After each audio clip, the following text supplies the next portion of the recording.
today. But yeah, let's hop into it. And my mic couldn't be turned off, but I'll talk throughout the stream. Peace. Justin Tucker to kick off for Baltimore. The first Super Bowl of a new decade, Super Bowl 54, is underway. This is taken at the 3. And he'll get across the 20 before he's brought down at about the 23-yard line.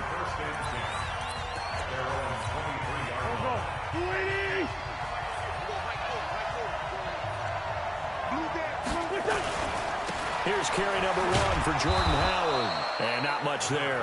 Maybe a yard up to the 24. He'll wind up getting a yard on the game's first play at 2nd down.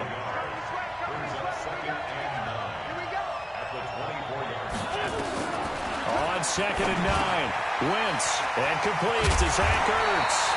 And he gets this one just shy of the 40 down at the 39. Philadelphia picking up the first on a gain of 15. So from the 39 now, they'll come up on a 1st and 10. On the toss play, Howard. Nowhere to go that time. He maybe got a yard up to the 40. They try to quit.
Hitter inside, but that one was swallowed up because what they're hoping, those big defensive linemen will take the bait and move laterally and open up a crease that they can run through. Didn't happen on that play. There he goes, right side. Touchdown, Philadelphia.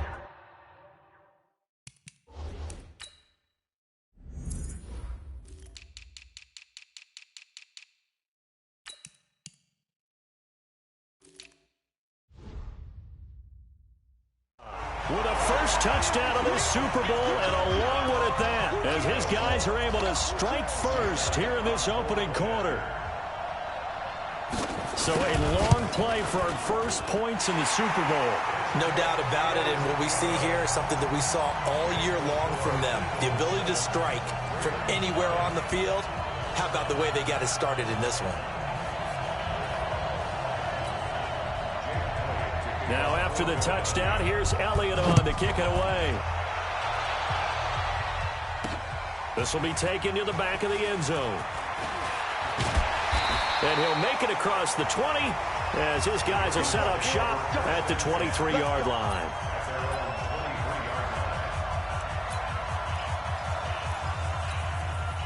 Jackson and the Ravens come up now 1st and 10 at their own 23. From the gun, it's Jackson. Dancing to his left. Well, he's going to take a shot right away. And that'll wind up incomplete. Trying to give his man room to run under it, but it's 2nd down.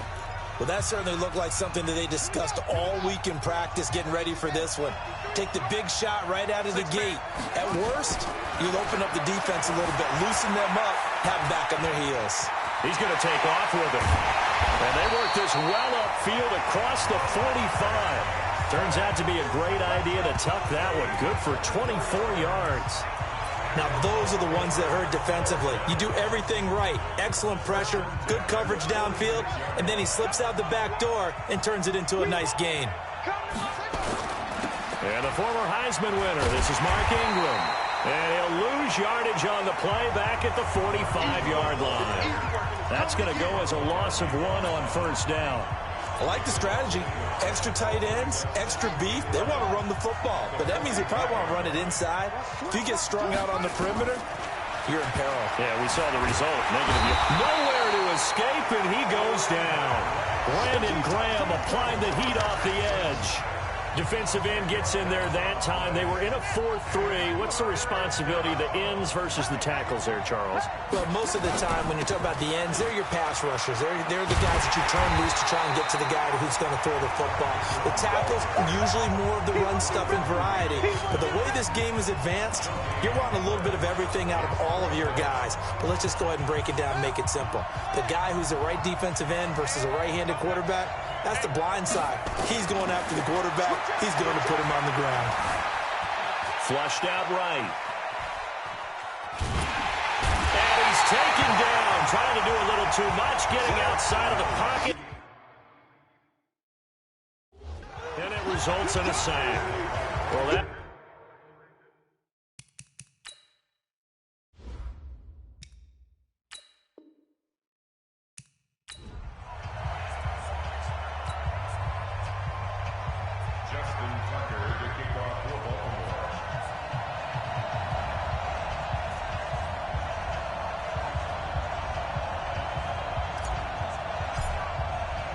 The first Super Bowl of the new decade, Super Bowl 54, is underway.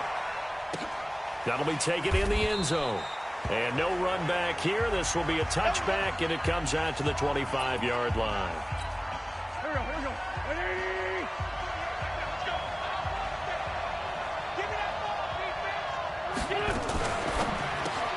This is Jackson on the quick throw from Wentz. And not much to speak of. Call it a 1-yard gain up to the 26.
The last play got just a yard. Here's 2nd and 9 from the 26. Miles Sanders, first carry of the game. He finds an opening past the 40. The 40, 30, the 20. Touchdown, Philadelphia. With a first touchdown of this Super Bowl, and a long one at that, as his guys are able to strike first here in this opening quarter. Well, if they didn't get the wake-up call before the game, they got it right now. 2 plays already in the end zone. I think of it in boxing terms, because whether it's a big shot with your first one or a probing one, a little bit of a jab, the second one was the payoff. That was the big one that landed. 1-2, end zone. And he'll bring it a few past the 20 to the 23-yard line.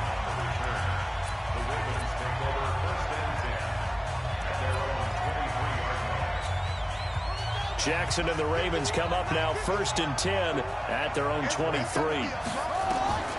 From the gun, Jackson being chased out left. Now he'll pull it down. Personal foul, unnecessary roughness, defense.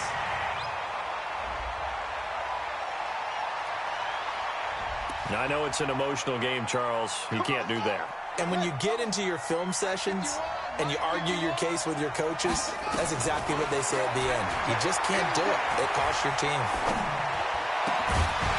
Throwing on 1st down, but this one winds up to be incomplete. Even without a ton of pressure in his face, it just shows how difficult it is to pick apart his own defense. Those guys are sitting back, and they're not playing receivers as much as they're playing the eyes of the quarterback and when he delivers the ball.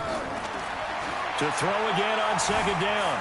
Jackson. And a big loss here as he's taken down. Derek Barnett able to maneuver in for the sack. All right, partner, I'm going to be Captain Obvious right here. Not the start you're looking for offensively, right? Incomplete pass followed by a sack. And when he went down, it looked like that right ankle got turned, but thankfully he popped up okay, and they breathed a sigh of relief on that sideline. Here's Jackson. Buying time to his left. He's going to run, but he's got a long way to go. It's a gain of 9 yards, and that'll bring up 4th down. I thought he did a pretty good job there to get back what he could, but let's face it, that sack on 2nd down, talk about throwing a wrench into the works. It certainly did. Yeah, he did everything he could there trying to pick up some positive yardage, and he did, but not enough. Jackson hit, and he lost the football. Boy, a real head-scratcher there, and that will force a turnover on downs.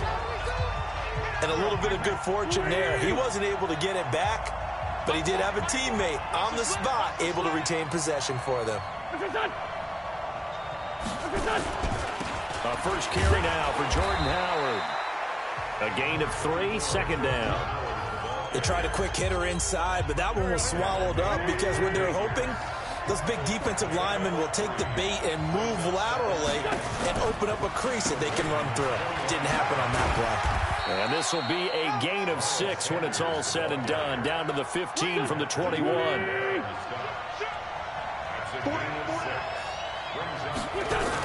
They'll try to run for it with Howard. And Howard stopped short. He didn't get there. I apologize in advance, partner, but the beefeaters on the interior of this D-line, you just know they were licking their chops on 3rd and short.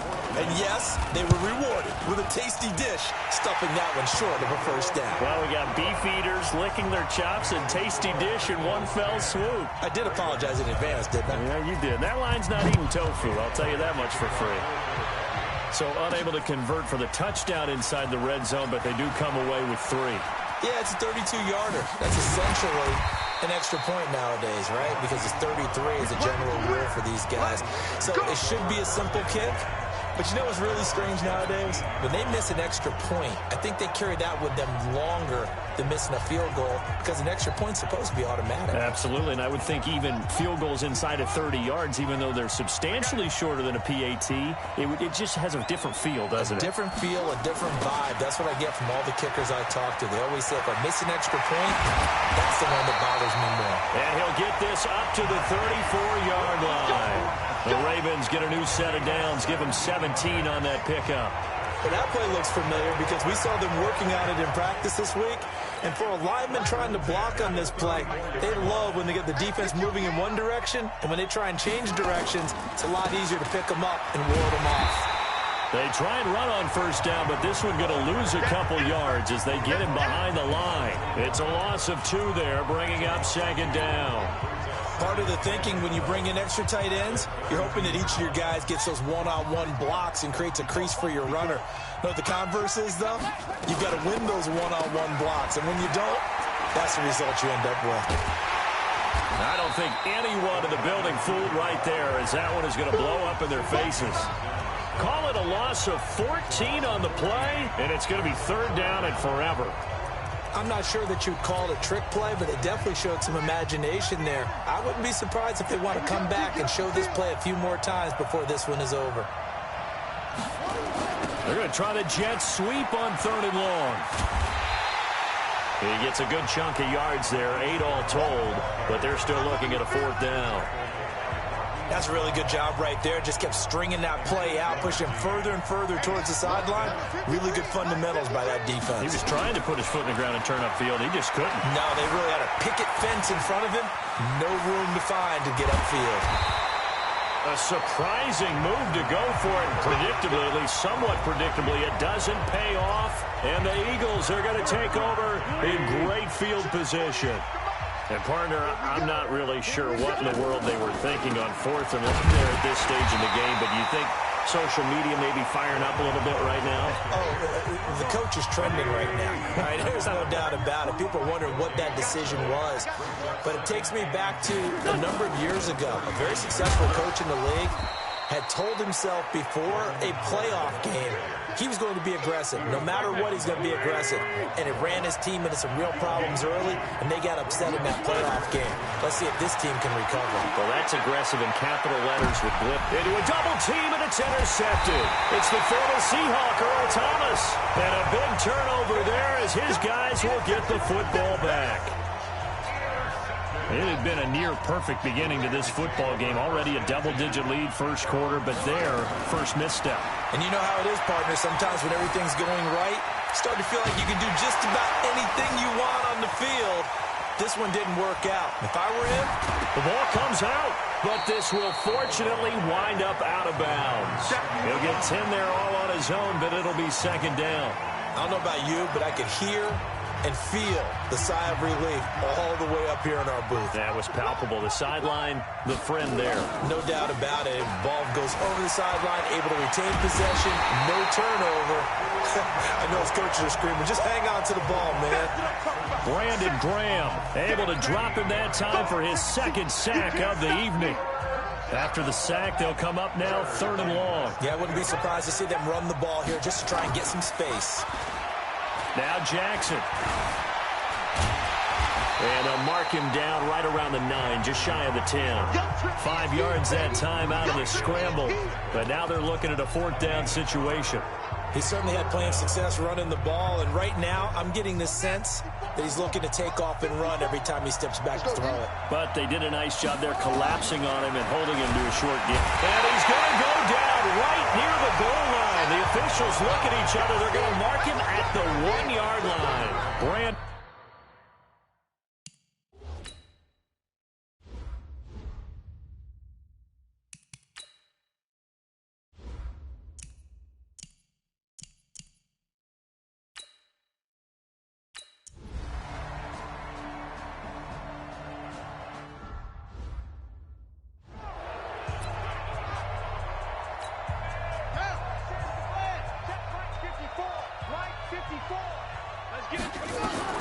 They'll throw on 1st down with Jackson. Forced out to his left. He'll try and run it.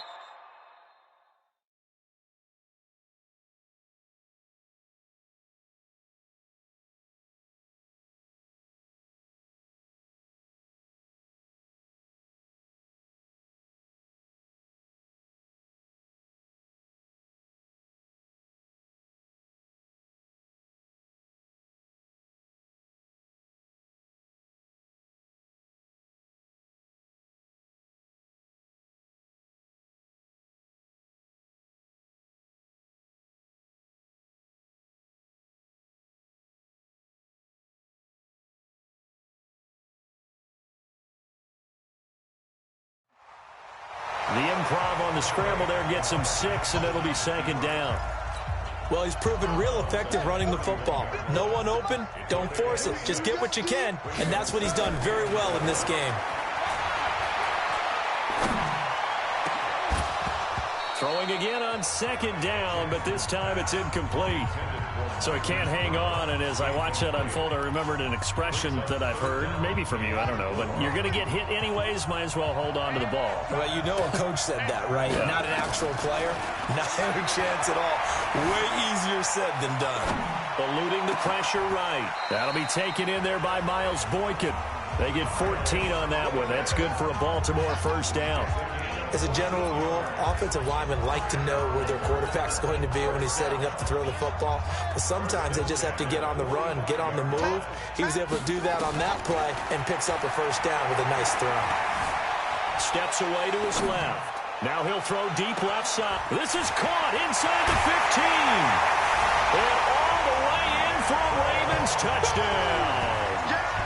Nick Boyle, 55 yards, as his guys are on the board here in this first quarter. Even though he was forced from the pocket, still able to adjust, make the long throw, and it ends with a really big touchdown. Yeah, moving to his left. The key to everything when they're moving outside of the pocket, doesn't matter which side, making sure those shoulders get around and you get back square so you can get everything on the throw and create the big play we just saw there downfield.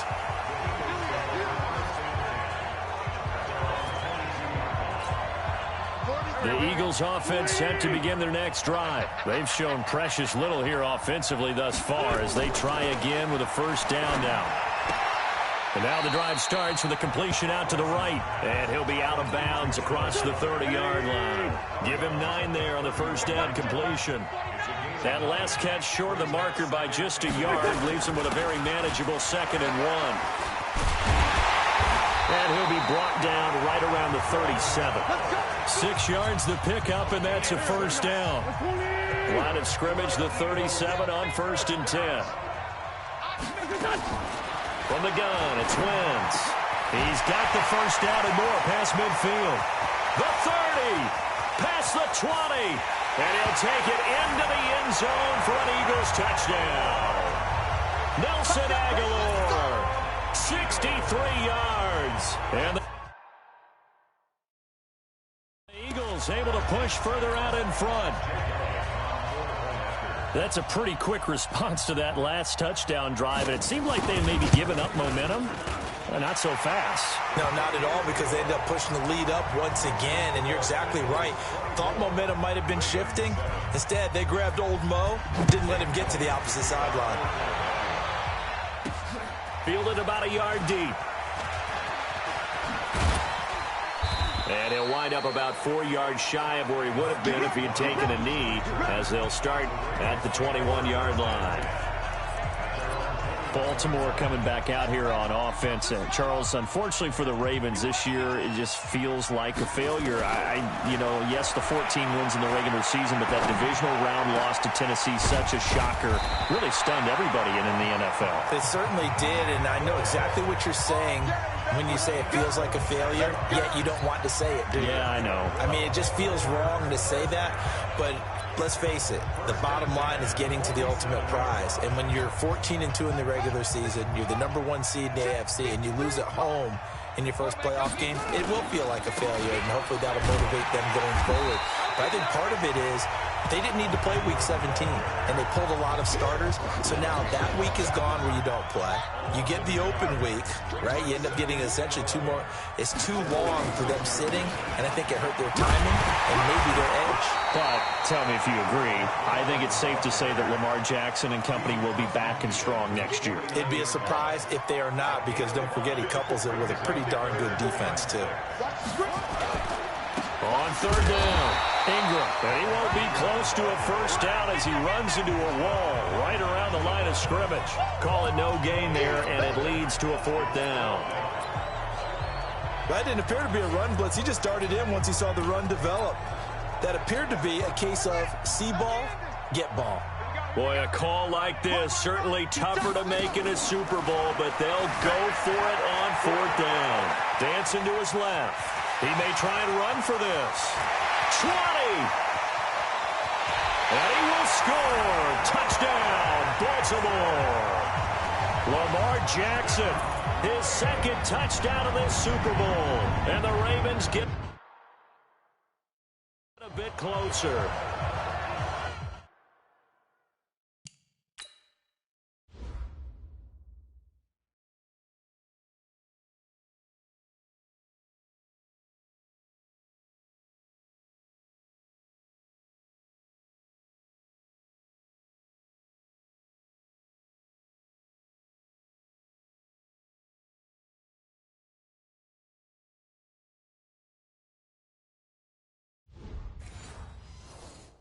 Maybe the defense got so caught up in him throwing the football, they forgot he can take off, too. And you often hear about the quarterback being the unaccounted for guy as a runner. Well, even on a passing play, he's unaccounted for as a runner, and he turned it into a nice gain. A very nice run, and it turns into 6 points. Tucker now to kick it away following the touchdown. That'll be taken in the end zone. And no run back here. This will be a touchback, and it comes out to the 25-yard line. Time for the Eagles to get the football back here. You look at 2019 for Philadelphia. A lot of what-ifs for the squad, really. They went on a nice run, as you noted.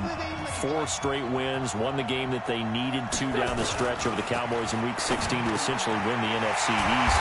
Listen, every team has injuries, some worse than others, but my goodness, you look at the players this team lost over the course of the year, and it was really unbelievable, and it really derailed what they hoped to do. And let's just keep it to one position. Carson Wentz, their quarterback, 27 touchdown passes, 7 interceptions. But down the stretch, he's throwing to guys like Deontay Burnett out of USC. Tight end Josh Perkins had to step in with the injury to Zach Ertz. And then Greg Ward, a quarterback at the University of Houston, on their practice squad, promoted about 3/4 of the way through the season. He became his primary target. So when you're trying to get it done that way and not throwing to Alshon Jeffrey and Deshaun Jackson and Nelson Aguilar, that's tough down the stretch. Give the Eagles credit for finding a way to win the NFC East. Sometimes your philosophies get challenged at times you don't want them to. They did try to stick to the running game on the first 2 plays. Didn't amount to much. And now facing a 3rd and long at the outset of this drive.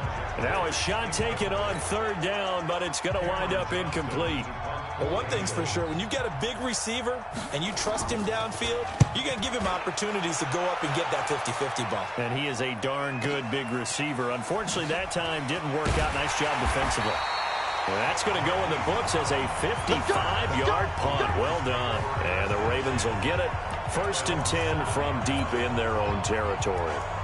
This Ravens offense heads back out there, led by Lamar Jackson. Been a decent start for him here in this first half, but they're losing. And I think as the captain of the offense, you probably always feel like you need to do more in that situation. The best have always felt that way, and they won't settle for anything less. So right now, his goal is to increase what he's doing on the field. Try to make sure his teammates come along with him, and he feels like if I do better, everyone will do better. And that's what we're seeing from him right now. Got to have a little extra determination. Yeah, a little extra determination. He has thrown the touchdown pass. No interceptions for him personally to this point. And a healthy gain of 8 here. They double their workspace out to the 16. A nice job to get 8 there after the incompletion, and now they'll look at a 3rd and 2 coming up. The Ravens on 3rd down. Just 1 for 5 to this point. This time they face a 3rd and 2. Being chased out, and he's going to lose a yard or 2. Taken down behind the line. The amount of sacks that they've absorbed in this game is absolutely extraordinary. Let's just face it. This offensive line, flat out, cannot handle this pass rush. It's been demonstrated time and time again. Here we go on 4th down with Jackson. Buying time to his left. He can run for it, and he will. So certainly an interesting call there to go for it. And now the football's going to go over, already being placed at the 15-yard line. I don't know why you would do that. It's almost guaranteed points the other way. I mean, I get it if it's a late-game situation, maybe even 4th and inches. And he is into the end zone. Touchdown, Philadelphia. A 16-yard touchdown run. And the Eagles able to push further out in front. I know we don't talk about it enough, but the intelligence level of the guys up front blocking, the offensive linemen, maybe the smartest guys in football overall. Add in a little bit of athleticism and a whole lot of toughness, you got a lot to deal with, don't you? That's why the guys in the backfield get them really nice Christmas gifts, right? If they're smart, they do. Elliott now to add the extra point.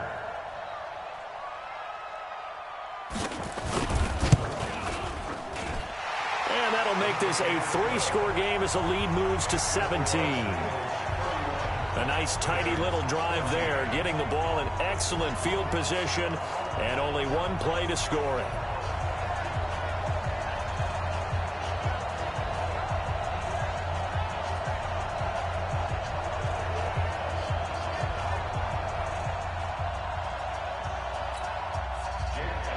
Now after the touchdown, here's Elliott on to kick it away.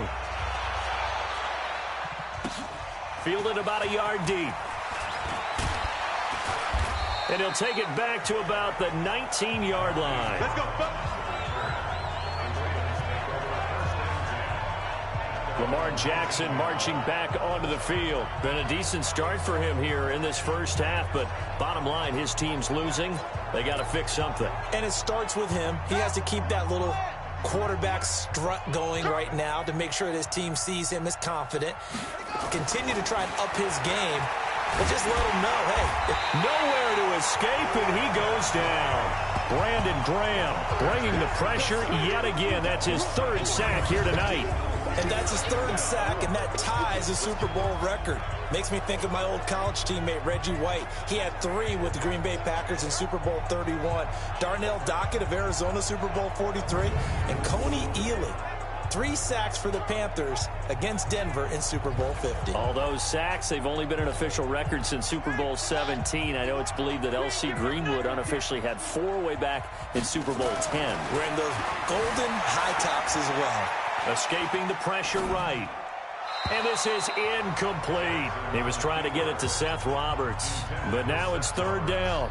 Pretty lucky to get the football back. Had his target out there waving the arms, saying I'm open, but maybe didn't see him quick enough. And I know the jokes are always about defensive backs' hands. What really actually happens, you don't get many opportunities. Hit from behind, and he's going to be driven down. Derek Barnett, his second sack of the night. How about that, partner? His second sack of the game, and that puts him in some pretty good company. 17 guys have had 2 sacks in the previous 52 Super Bowls, but only 3 have had the record number of 3 sacks in this game. And we've got the list here. If he gets